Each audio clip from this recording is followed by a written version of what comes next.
because we talked about it earlier with Rhode Island, that you guys hadn't played in too many hostile atmospheres, I guess. So what is the key to handling that emotion or handling that mental?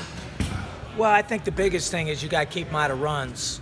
And to keep them out of runs, there's really two things you have to do. One, you got to keep them out of transition, because they're not a great half-court scoring team either. They're really good in transition, and they're really good on second shots, and then when French gets it down low, they're really good. And then when they shoot the ball in, they're difficult. But to keep the environment from being too hostile, you got to keep them out of transition. Are there some similarities between what they do with French to what you try to do with Weathers? Hold on, I think you might have a good career at this.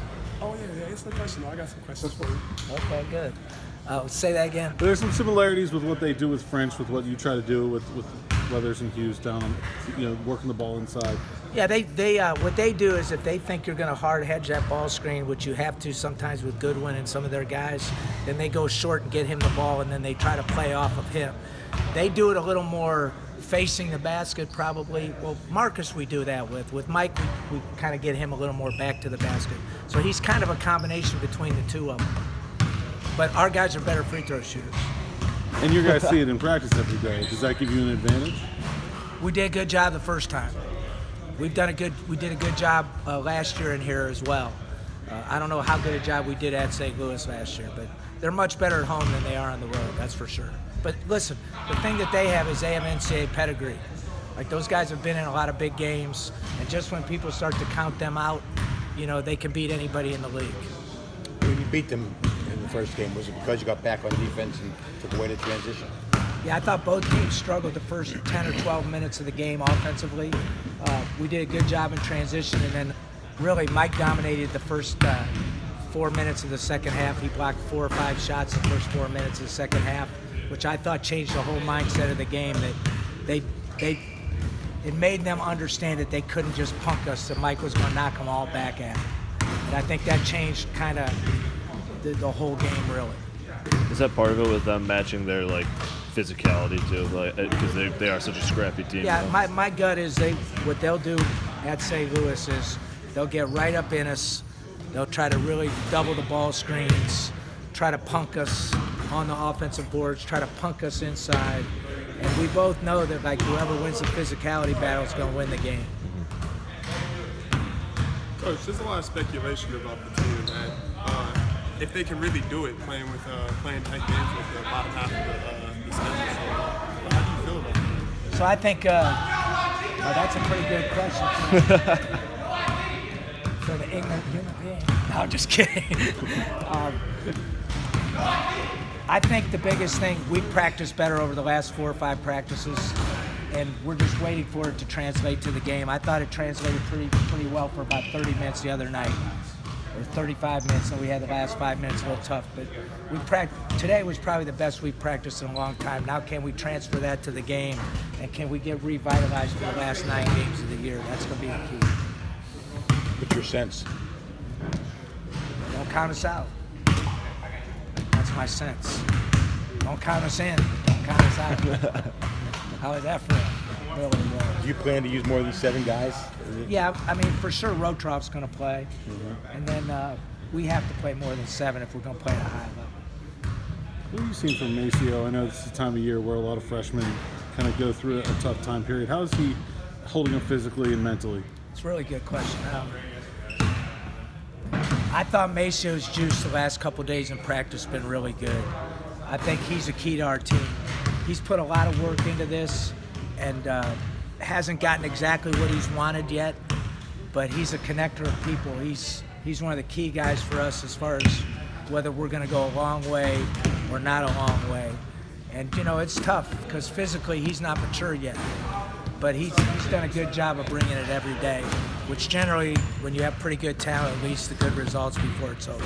It seems like he's the kind of guy who is willing to do other things when the shot isn't falling, you know what I'm saying? Is that fair to say? And does that help, I guess, smooth that gap where he's waiting for that offense to go? I think Maceo is really well respected by our players because he brings it every day. He's in a good mood every day. He's not perfect, but for a freshman, he's very, very mature. And so I think eventually the ball will go in the basket. he's had his hands on a lot of balls, even on the offensive boards, that sometimes he doesn't come up with. He's going to get those eventually, and he's going to have a lot of success before his career is over. Just a matter of when. You've always said that the three-point shot will make this team complete. As a coach, what can you do to maybe improve that percentage? Well, we got to get in better shots and execute better in the half court.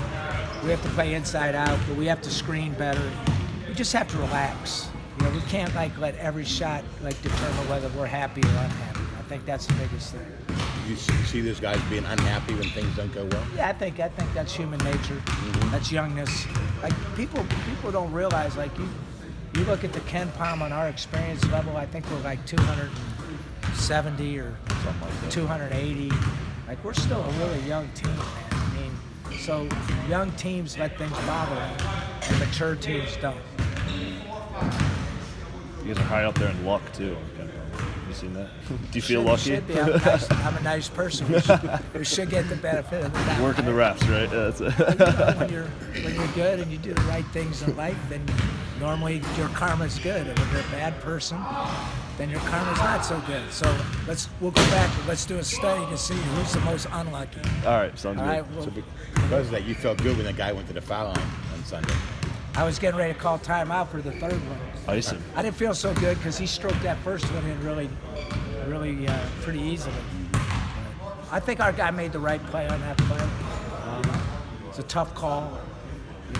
Good referees. You can't argue those guys have been in Final Fours. Oh, yeah? We just didn't get the benefit of that one. What'd the video show you? No comment. I like my money too much. I mean, it's a tough call. Yeah. It's a bang call. We talked about the 3-point shooting. Lamar is obviously a guy who can bring that, but what else does he do? Because I think a lot of people probably view him as just a shooter. So what else do you? I mean, how do you view him? We're just trying to get him to relax. We got to do a better job of finding him. He's a really good athlete. He can get downhill and get to the rim. He can dunk the ball.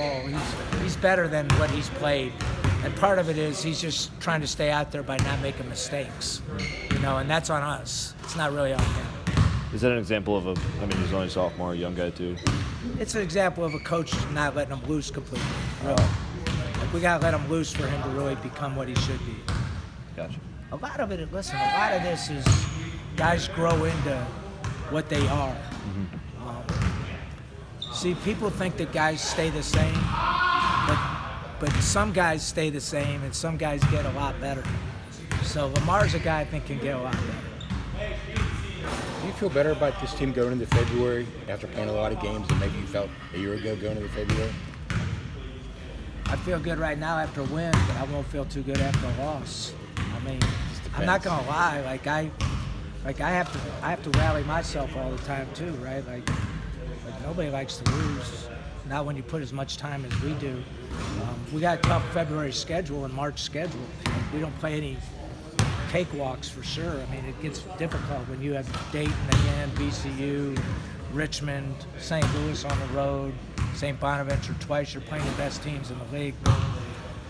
In some ways, I'd rather play the best teams in the league than the perceived not good teams. Because like I told you, I feel like that we're going to be in a lot of close games regardless of who we play.